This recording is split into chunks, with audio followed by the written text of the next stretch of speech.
Saudações, camaradas! Sejam todos bem-vindos à nossa primeira aula do nosso curso de Álgebra Linear. A nossa referência principal é o livro Álgebra Linear com Aplicações, do Howard Onton e do Chris Horst. Essas e as demais referências utilizadas, assim como citações e notas, como sempre, estão todas na descrição do vídeo. Na estrutura completa do nosso curso de Álgebra Linear, vamos dividir em algumas partes, seguindo a ordem do livro-texto de referência. Na primeira, vamos ver sistema de equações lineares e matrizes. Na segunda, determinantes. Na terceira, espaços vetoriais euclidianos. Na quarta, espaços vetoriais arbitrários. Na quinta, autovalores e autovetores. Na sexta, espaços com produto interno.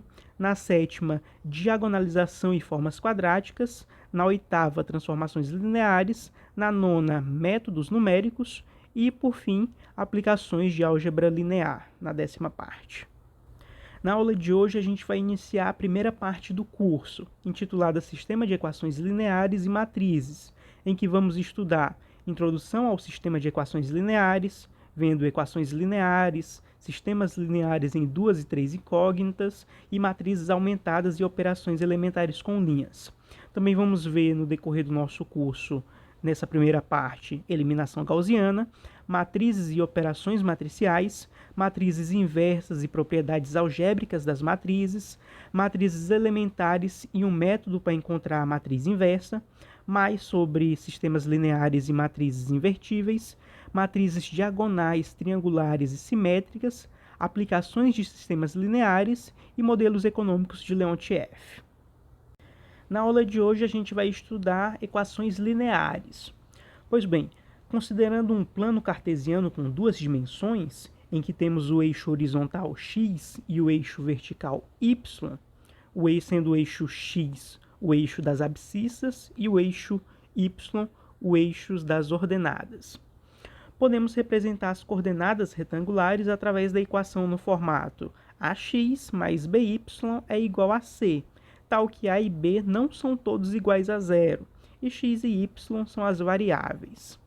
Já no sistema tridimensional, as coordenadas retangulares são dadas com três eixos, x, y e z, e são representadas pela equação na forma ax mais by mais cz igual a d, tal que a, b e c não são todos iguais a zero, e x, y e z são as variáveis.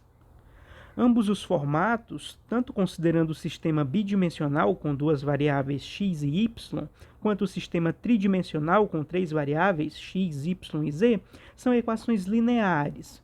Mas vejamos então uma definição um pouco mais formal de equação linear em n variáveis. Uma equação linear em n variáveis, x1, x2, x3 e assim por diante até xn, é expressa como a1 vezes x1 mais a2 vezes x2 mais a3 vezes x3, mais assim por diante, até mais an vezes xn, e isso tudo vai ser igual a b. Chamamos o A1, A2, A3 e assim por diante até AN de coeficientes, e eles são, assim como o B, constantes. Além disso, nem todos os coeficientes A são iguais a zero. Quando temos um n igual a um número, por exemplo, n igual a 2, substituímos as variáveis com índices x1, x2, x3 por variáveis como x e y. Por exemplo, com n igual a 2 temos a1 vezes x mais a2 vezes y, que vai ser igual a b, sendo a1 e a2 ambos não iguais a zero. Já considerando n igual a 3, por exemplo, temos a1 vezes x mais a2 vezes y mais a3 vezes z igual a b, sendo a1, a2, a3 não todos iguais a zero. Existe também um caso especial em que o termo b é igual a zero.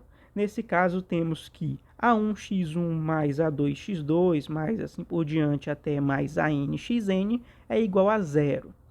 Essa equação, nesse formato, é chamada de equação linear homogênea nas variáveis x1, x2 e assim por diante até xn. É importante a gente destacar que uma equação linear possui algumas características. A equação linear não envolve raízes ou produtos entre variáveis. Além disso, as variáveis das equações lineares não podem possuir potência diferente de 1. Outra característica importante é que as variáveis não podem estar envolvidas em funções trigonométricas, aquelas que envolvem seno, cosseno, tangente, enfim, nem funções logarítmicas e exponenciais. Vejamos então um exemplo para que possamos entender melhor isso. Exemplo 1. Temos equações lineares, né? A primeira equação, x mais 3y igual a 7. A segunda, 1 sobre 2 vezes x menos y mais 3 vezes e igual a menos 1. A terceira, né? x1 menos 2 vezes x2 menos 3x3 mais x4 é igual a 0. E a quarta, x1 mais x2 mais assim por diante até xn igual a 1. Essas equações atendem todos os critérios que a gente viu, por isso são todas equações lineares. E temos também as equações não lineares, como por exemplo, x mais 3y ao quadrado, que é igual a 4, né? O y está ao quadrado, isso não pode, ou seja, não é uma equação linear, né? Não está fora do critério das equações lineares.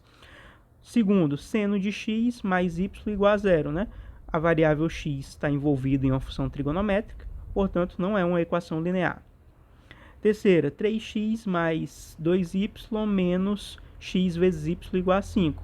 Aqui a gente tem um produto entre duas variáveis, certo? Portanto, não é uma equação linear.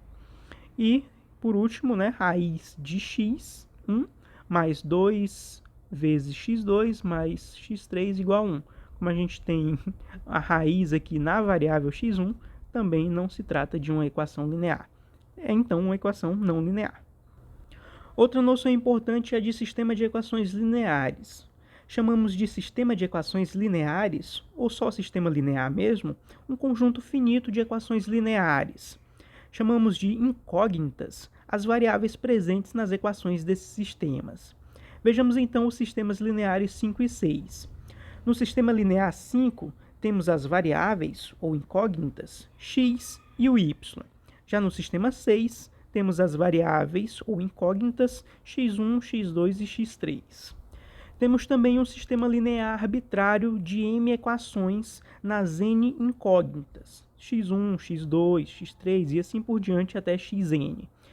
Esse sistema é expresso da seguinte forma. Temos aqui a primeira equação, né? A índice 1, 1 vezes x1 mais A índice 1, 2 vezes x2 e assim por diante até A índice 1 n vezes xn, que é igual a B1, né? E assim por diante nas demais equações. Na última equação, a gente tem o A índice M1 vezes x1 mais A índice M2 vezes x2 e assim por diante até A índice Mn vezes xn, que vai ser igual a Bn. Perceba que nesse sistema arbitrário, os coeficientes A possuem um índice duplo, A índice 1, 1, A índice 2, 1, A índice 1, 2 e etc. Esse índice duplo nos dá a posição no sistema.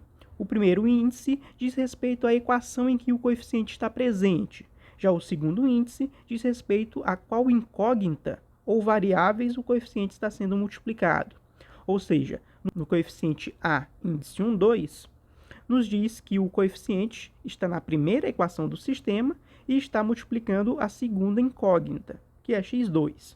Assim como o A, índice 1n, que nos diz que o coeficiente está presente na primeira equação e multiplicando a incógnita xn. Outra noção importante que devemos destacar é a de solução. A solução de um sistema de n incógnitas, x1, x2 e assim por diante até xn, é simplesmente uma sequência de números, S1, S2 e assim por diante até Sn, que satisfaçam as equações, ou seja, que caso substituíssem x1 por S1, x2 por S2 e assim por diante, até o xn por Sn, né? Isso sendo igual a Sn, cada uma das equações do sistema linear seriam verdadeiras. No sistema linear 5, a solução é x igual a 1 e y igual a 2, pois se substituirmos esses valores na equação, veremos que cada uma delas é verdadeira. Já no sistema linear 6, a solução é x1 igual a 1, x2 igual a 2 e x3 igual a menos 1. Não se preocupem que no decorrer das nossas aulas vamos mostrar detalhadamente como resolver esse tipo de sistemas lineares. E podemos escrever essa solução nas seguintes formas. O par ordenado 1 e menos 2 para o sistema 5 e a tripla ordenada 1, 2 e menos 1 para o sistema 6. Perceba que nessa forma de expressar uma solução de um sistema, não colocamos explicitamente as variáveis, mas fica subentendido que os valores estão em ordem. No caso do par ordenado 1 e menos 2, está implícito que o primeiro que vem é o x, ou seja, que x é igual a 1, e o segundo é o y, ou seja, que y é igual a menos 2. No caso da tripla ordenada 1, 2 e menos 1, também está implícito que o primeiro termo, o 1, é o x1, o segundo termo, o 2, é o x2, e o terceiro termo, o menos 1, é o x3, sempre seguindo essa ordem. Com as soluções escritas dessa forma, podemos interpretá-las geometricamente como pontos no espaço bitridimensional. Podemos generalizar uma solução no formato x1 igual a S1, x2 igual a S2, x3 igual a S3 e assim por diante até xn igual a Sn. Essa é a forma geral da solução de um sistema com n incógnitas ou variáveis que pode ser escrito como S1, S2, S3 e assim por diante até Sn, entre parênteses, né? É a nossa ênupla ordenada. E é chamada de ordenada justamente porque as soluções das respectivas variáveis são colocadas na mesma ordem. S1 é a solução de x1, S2 é a solução de x2 e assim por diante. Se o número de variáveis n for igual a 2, temos que a ênupla ordenada, nesse caso, é chamada de par ordenado. E se n é igual a 3, temos que a ênupla ordenada é chamada de terno ordenado. E com isso a gente encerra por aqui a nossa primeira aula do nosso curso de Álgebra Linear. Qualquer dúvida, fique à vontade para perguntar, que a gente vai tentar responder aí o mais rápido possível. Continue firme nos estudos e até a próxima.